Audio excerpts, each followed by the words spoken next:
Vamos a repasar algunos aspectos claves de la utilidad de las pruebas moleculares en el abordaje del Helicobacter pylori. Y primeramente vamos a ver algunos antecedentes de las pruebas clínicas en general que hay para el diagnóstico del Helicobacter pylori. Recordando este punto de buena práctica clínica dictado por las guías de la WHO, que tamizo el paciente que voy a tratar, es decir, tamizo solamente con intención terapéutica. Esto es algo importante que debemos de tener presente en cuanto al abordaje del paciente con infección por Helicobacter. De modo general, tenemos las pruebas no invasivas y las pruebas invasivas. En cuanto a las pruebas no invasivas, la serología, al ser con base en una IgG, entonces esta puede permanecer positiva por largos periodos. Entonces, no nos diferencia entre una infección antigua o una infección activa por Helicobacter pylori. Entonces, la reservamos principalmente para estudios epidemiológicos. Históricamente, de las otras pruebas no invasivas, tenemos el test de aire expirado y tenemos la prueba de antígeno fecal, pero esta prueba de antígeno fecal debe ser el antígeno monoclonal, porque el policlonal tiene problemas de una mucho menor especificidad, hasta un 20% menos de especificidad el policlonal versus la prueba monoclonal.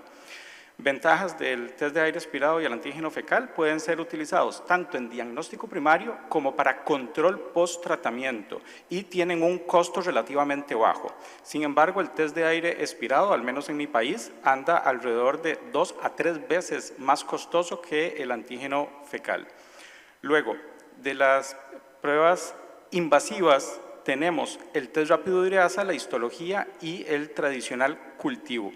Estas pruebas invasivas, en el caso de la histología, nos brinda también la información de la cascada preneoplásica que pueda tener el paciente. Así que si estamos pensando en un paciente de riesgo para cáncer gástrico, la histología sería un buen método inicial para el abordaje.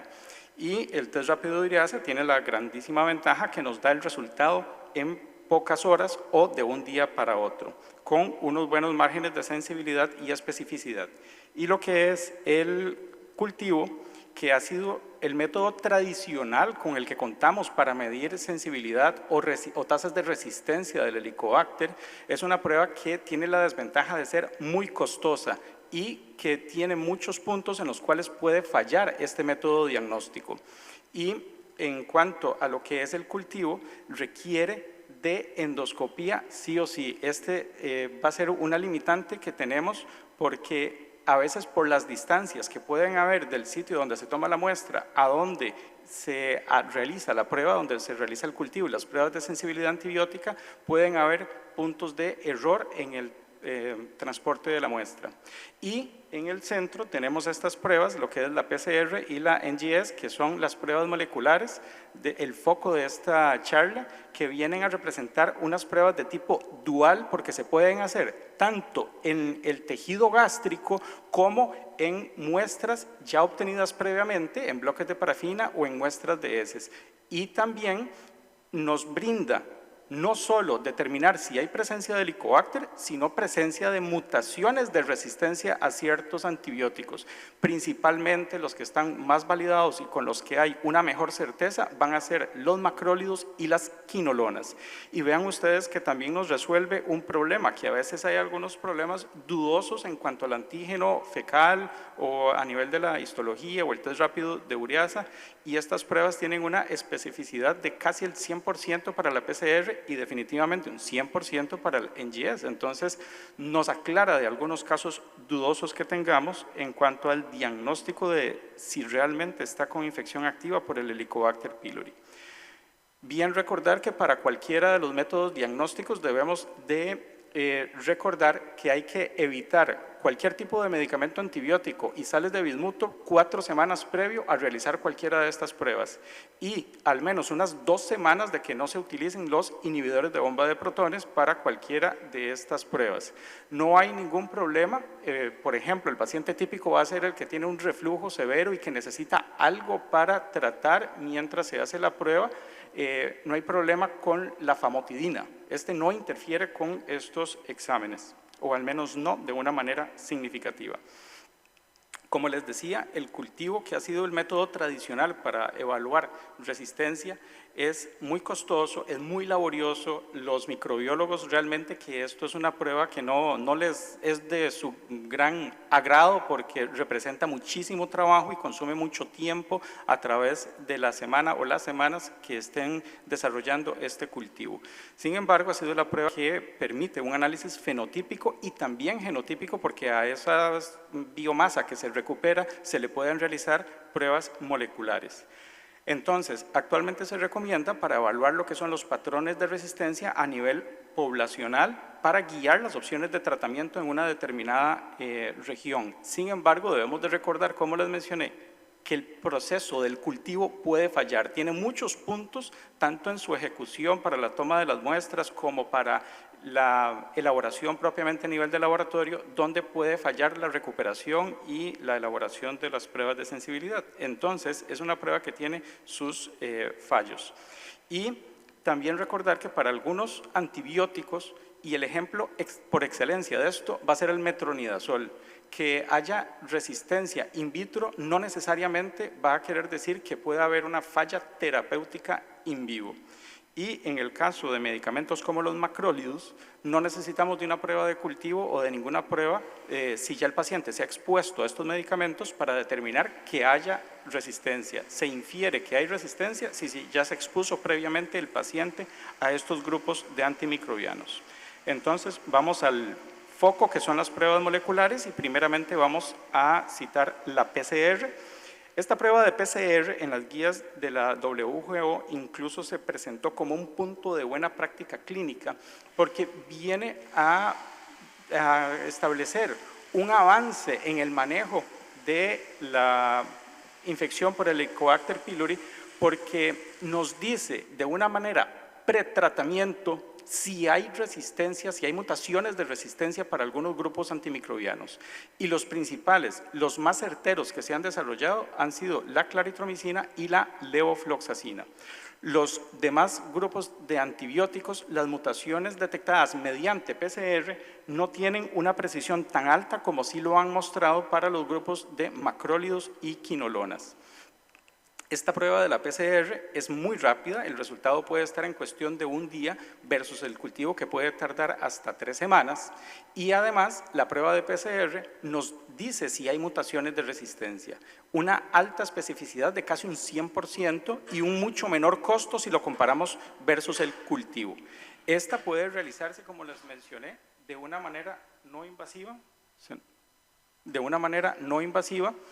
y permite de esta manera que la muestra pueda ser enviada de un lugar alejado a un centro donde tengan un termociclador, que la mayoría de los termocicladores que se utilizan para hacer pruebas de PCR para COVID-19 pueden adoptar esta prueba y determinar las mutaciones de resistencia frente a algunos grupos antimicrobianos. Y vean que se puede hacer a partir de muestra de heces, material parafinado de una biopsia que se tomó tiempo atrás o de pruebas de ureasa.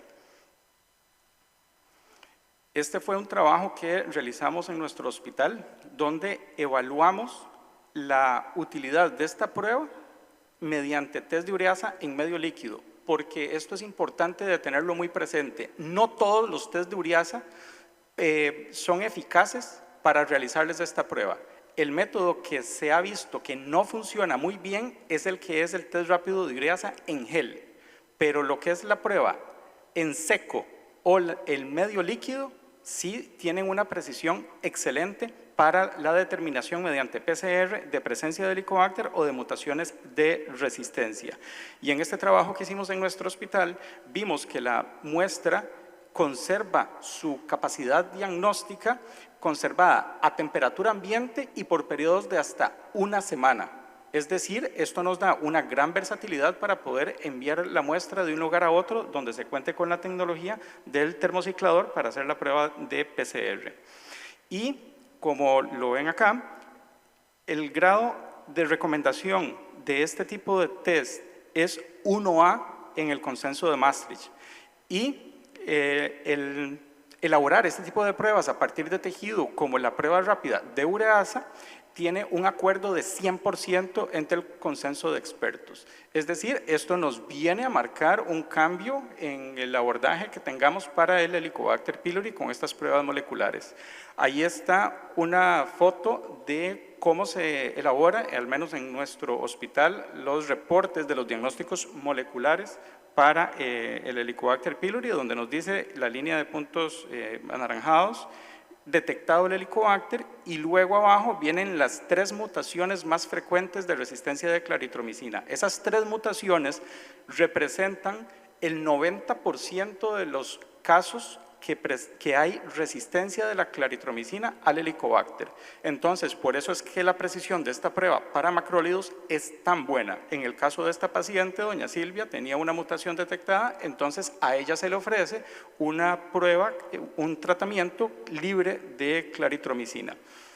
Y vean el impacto clínico que tiene este tipo de práctica, porque en el registro europeo, hasta diciembre del 2023, es decir, tras cientos de casos registrados, se documentó que se mantenía una eficacia de tratamiento con claritromicina detectado pretratamiento las mutaciones de más de un 90%, más de 90% de eficacia tratando con claritromicina, aún en regiones donde la resistencia poblacional de la claritromicina es alta. Es decir, estas pruebas nos dan una precisión terapéutica bastante aceptable, y estos datos del registro europeo es con una cantidad muy grande de pacientes. Esto es un ejemplo de la práctica diaria, que los llaman en la tarde del jueves y le dicen: hola doctor, doctora, la paciente fulana de tal, doña Raquel Larbaje, está con una prueba positiva después del tratamiento de Helicobacter. Y les pregunta a la secretaria: ¿qué? ¿Le enviamos la prueba de PCR para valorar si tiene mutaciones de resistencia? Bueno, si en la primera línea no se envió claritromicina, sí tendría utilidad mandar la PCR para valorar antes de enviar un tratamiento con claritromicina si hay mutaciones de resistencia. Pero si en la primera línea se envió claritromicina, no tendría utilidad enviar una PCR, porque como les decía antes, si ya ha habido una exposición previa a macrólidos, se infiere que hay resistencia y que no necesitamos una prueba que nos diga que no es una terapia adecuada en el caso de ese paciente. Y el otro de los test moleculares, que es bastante más elaborado, que son las secuencias de nueva generación. Estas pruebas, igualmente que versus el cultivo, van a ser bastante más rápidas. El resultado puede estar hasta en 3 días, versus cultivo que puede tardar 3 semanas. Tarda un poco más, eso sí, que la PCR. La especificidad en este caso sí alcanza el 100%, porque se hace una secuencia completa del genoma del Helicobacter pylori, y por esto permite evaluar simultáneamente la resistencia a múltiples antimicrobianos.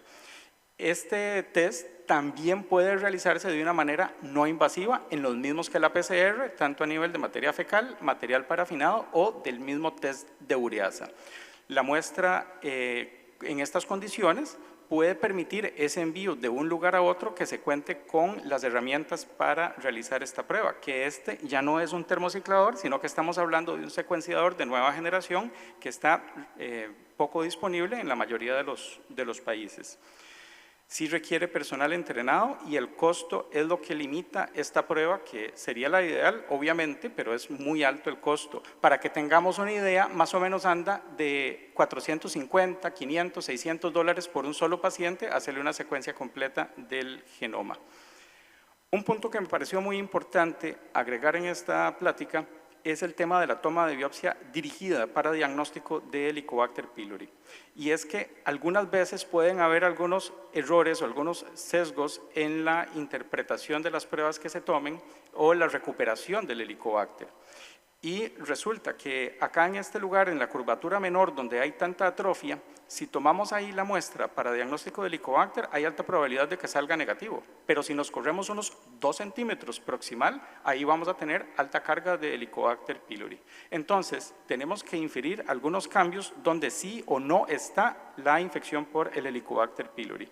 El arreglo vascular, cuando está presente, eso es un predictor de que no hay Helicobacter pylori con un nivel de certeza de hasta un 90%, como se ve acá, este patrón estrellado de las vénulas colectoras, esto es un predictor hasta de un 90% de que ahí no hay Helicobacter pylori. Pero si se pierde este patrón, si hay una separación de criptas y si el aspecto de la cripta es de una cripta llena, y que tiene una conformación redondeada o alargada, esto es un predictor de que ahí está la infección por Helicobacter pylori, y esta cripta llena viene dada porque ahí se acumulan a nivel de la cripta los detritos inflamatorios del proceso inflamatorio crónico asociado al Helicobacter pylori.